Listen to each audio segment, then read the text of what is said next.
Hello everyone, myself Mukesh Kumar Tiwari from LPM Public School. Dear student, today we have to talk about the properties of the cathode rays as I have discussed about the how the cathode rays have been discovered. So the experiment performed by the Julius Brooker by using the hard glass tube, that is the discharge tube, and so on. So we all talk about for this in my previous video. Now today we have to talk about the what is the properties of the cathode rays. Clear? You know this topic in class 9th also, but I will talk about for this here only little one. The first properties of cathode rays is that cathode rays cathode rays travel in a straight line. First point, cathode rays cathode rays travel in a straight line.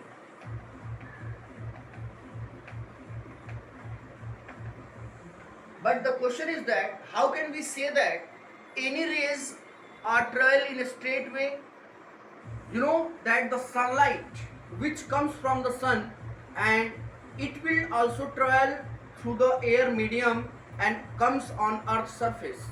So sunlight is also travel in a straight line because the things or object which are comes in between the sunlight, then we get the shadows of that object. That means if any rays will move in a straight way, then there will be the possibility for the formation of the shadows. So here also when we put a an opaque object in the path of the cathode rays, then we get a shadows of that object which are obtained on the wall of the anode side. So in this way we can say that the cathode rays travel in a straight line. The second thing is that cathode rays is consist of very minute particles. Cathode rays is consist of very minute particles. So there is an experiment have been performed to show this point or to explain this point. The experiment is that when we put up light paddle wheel in the path of the cathode rays, then that light paddle wheel start to rotate because the cathode rays strike on the light paddle wheel and it becomes to rotate. That means it consists of the some minute particles, or in this way we can say that cathode rays consist of very minute particles. Next point is that cathode particles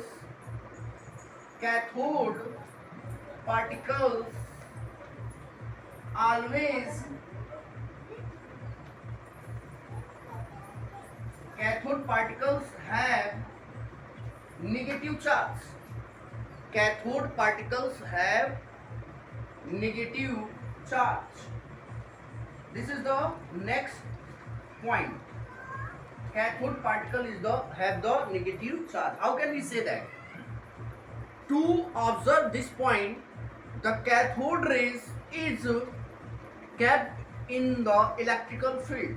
You know that when electrical field is applied, then there will be the two plate, that is the positive plate and negative plate.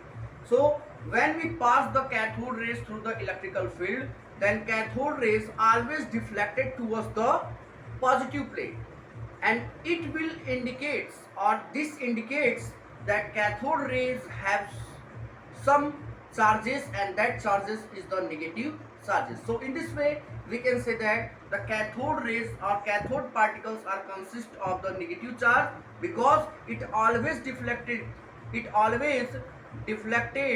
towards the positive plates. Understand? Now when the same cathode rays or the cathode rays are just kept in magnetic field, then it always deflected towards the south pole. There are two poles, you know, north pole and south pole. So due to the presence of negative charge, the cathode particle or the cathode rays always deflected towards the south pole. Clear? So in this way we can say here that the cathode rays or the cathode particles have some negative charges. Clear? But here the things is not clear because no any strong evidence in the favor for or in the favor to explain the cathode particle have also the negative charges. So this achievement was made by a scientist named was Millikan. We have to consider how the whole credit of the discovery of the electron is given by J.J. Thomson. Clear? Or the whole credit is given to the J.J.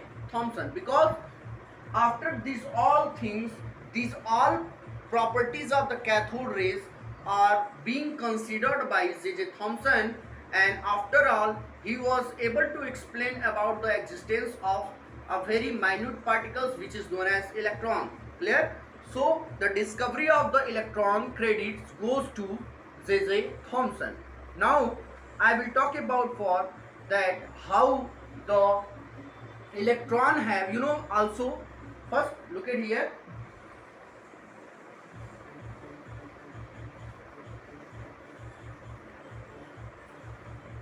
अगर मैं आपसे बात करूं यहां पर कि electron पर charge की वैल्यू कितनी होती है, charge of electron,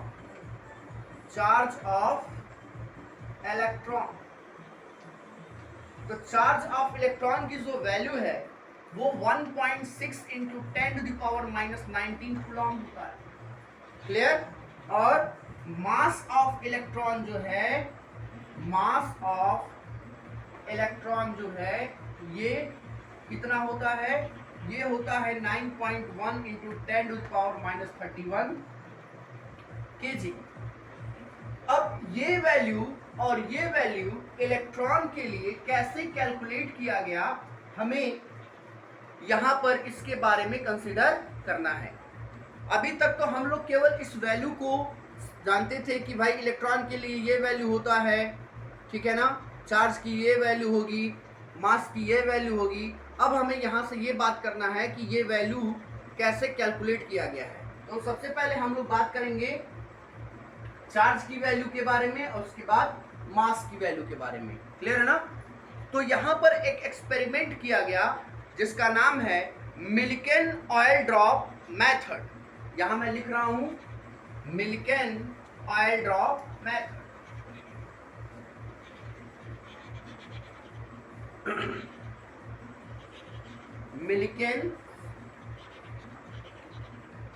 मिल्केन ion drop method.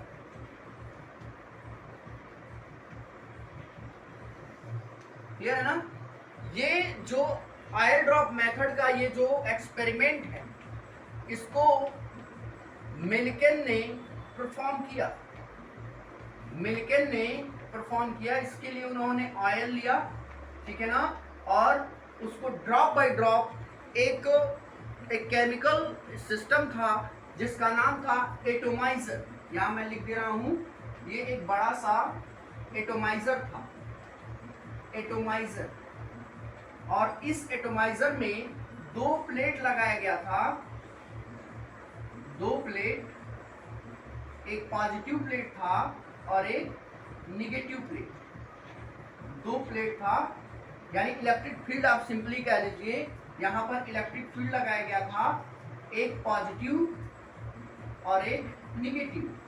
Clear है ना? और यहाँ पर एक ऐसे यहाँ से ये ऑयल को भेजा जा रहा था, ड्रॉप बाय ड्रॉप यहाँ से ऑयल को अंदर इस एटमाइजर के अंदर भेजा जा रहा था. और यहीं से एक एक्सरे भेजा जा रहा था, यहाँ से एक्सरे पास किया गया. अब यहाँ से हुआ क्या, इस एटमाइजर में सबसे पहले जो मिल्कन थे उन्होंने कहा क्या कि हम यहाँ पर इलेक्ट्रॉन के लिए चार्ज की वैल्यू और मास की वैल्यू इस एक्सपेरिमेंट से हम फाइंड कर लेंगे. इसमें एक एटोमाइजर लिया गया और एटोमाइजर में 2 प्लेट लगाया गया, एक पॉजिटिव प्लेट और एक निगेटिव प्लेट, जिसको हम इलेक्ट्रिकल फील्ड भी कहते हैं. और उसी में एक छोटा सा ट्यूब लाइक स्ट्रक्चर था, वहां से ऑयल को पास किया गया, ठीक है ना. और इस ऑयल को ड्रॉप बाय ड्रॉप नीचे की तरफ गिराना शुरू किया गया, ठीक है ना। अब यहाँ पर ऑब्जर्व क्या किया गया, पहले जब ये ऑयल यहाँ पर जैसे इसके अंदर फव्वारे के रूप में ऑयल को गिराना शुरू किया गया, उसी समय यहाँ पर एक्सरे पास किया गया। एक्सरे के अंदर इतनी टेंडेंसी होती है कि वो छोटे से छोटे पार्टिकल्स को बाइफरकेट या आयोनाइज कर देती है। तो इस एटोमाइजर के अंदर जो एयर्स थे, उस एयर को ये एक्सरे क्या कर दिया, आयोनाइज कर दिया, और ये जितने भी ऑयल ड्रॉप आते थे यहाँ से ऊपर से, वो उस आयोनाइज्ड एयर पार्टिकल से जितने वो कनेक्ट होते थे उसी को काउंट कर लिया, और काउंट करके उसके चार्ज के बारे में कैलकुलेशन किया किसने, मिल्कन ने। यानी एक फार्मूला था Q is equal to NE,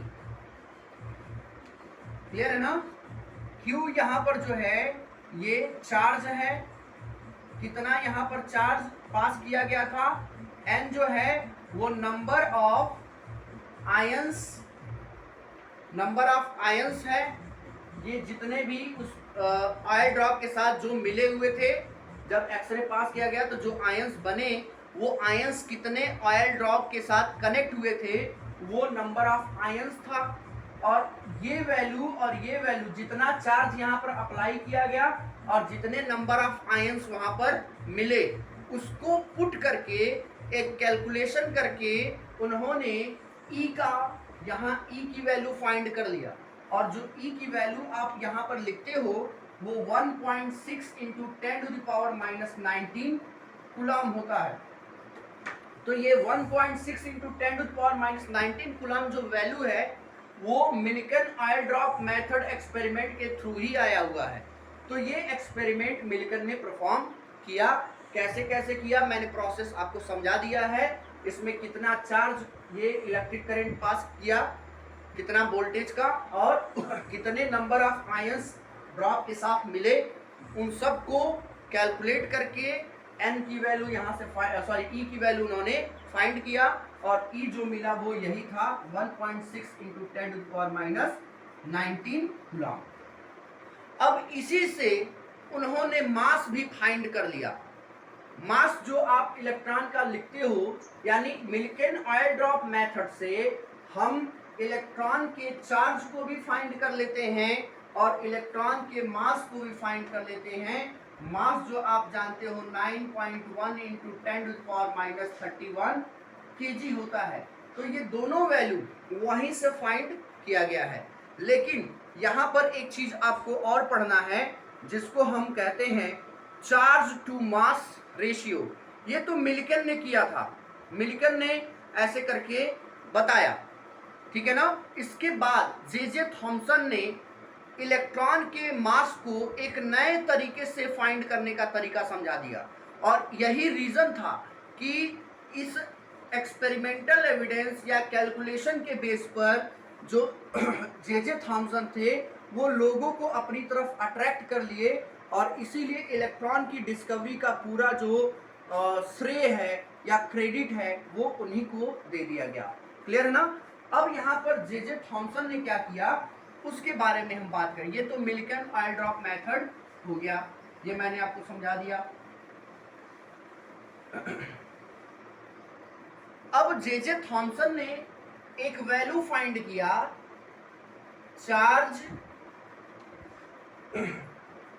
charge mass ratio, charge mass ratio for electron,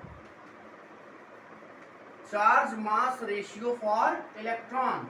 charge का मतलब E और मास का मतलब, ये मास ऑफ इलेक्ट्रॉन है इसलिए E/me मैंने लिख दिया है।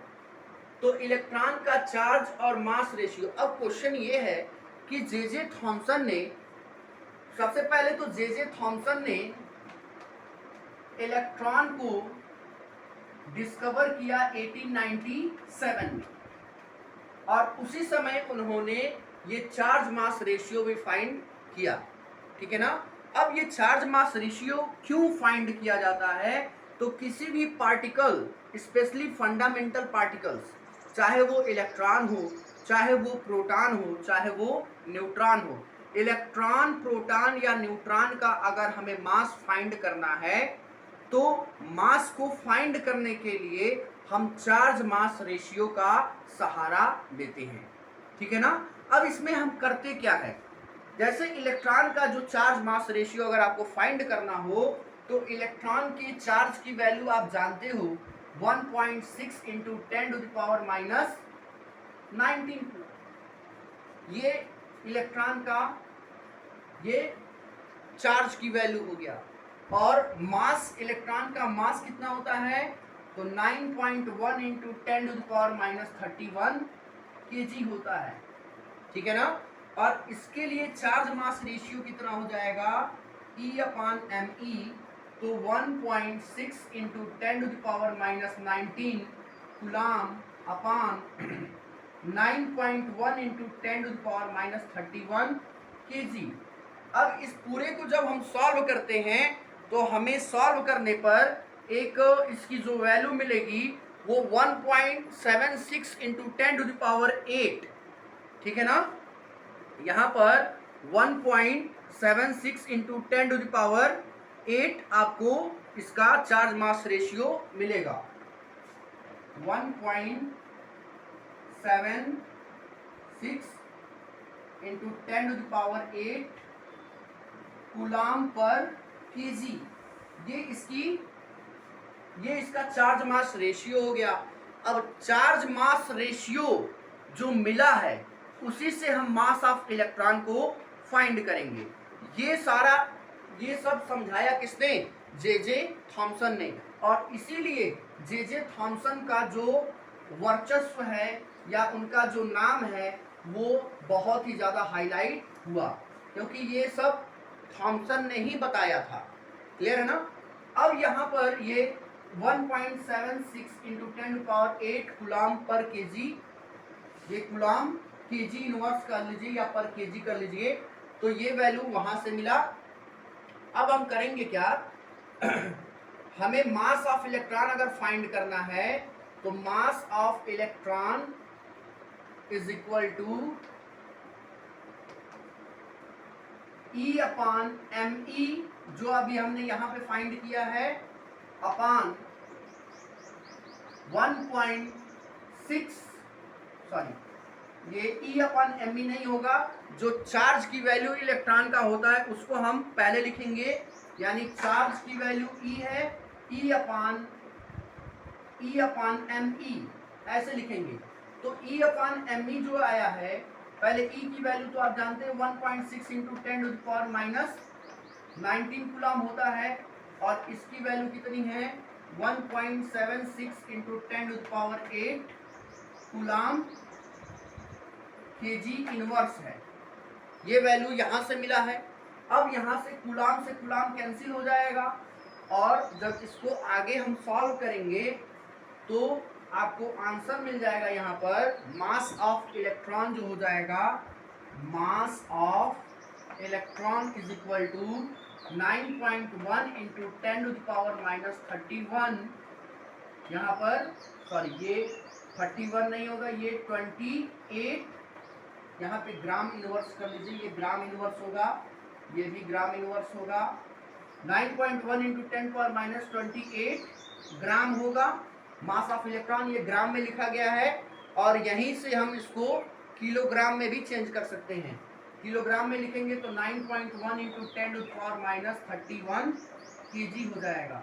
तो इस तरीके से मास ऑफ इलेक्ट्रॉन भी फाइंड कर लिया गया, और ये चार्ज मास भी कैलकुलेट कर लिया गया। ये सारी चीजें किया किसने, जे थॉमसन ने।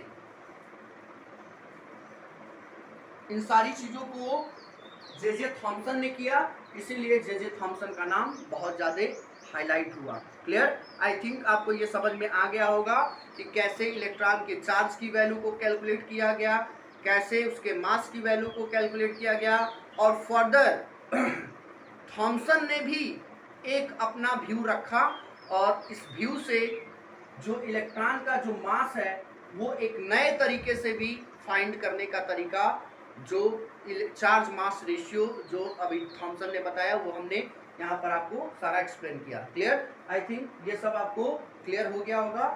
यहाँ पे जो मास ऑफ इलेक्ट्रॉन था वो, हाँ सही है। क्लियर? अब हम अपने अगले वीडियो में आपसे बात करेंगे सेकेंड जो फंडामेंटल पार्टिकल है, डिस्कवरी ऑफ एनोड रे। क्लियर? तो आप हमारे अगले वीडियो के लिए कंटिन्यू रखिएगा। क्लियर? Thank you.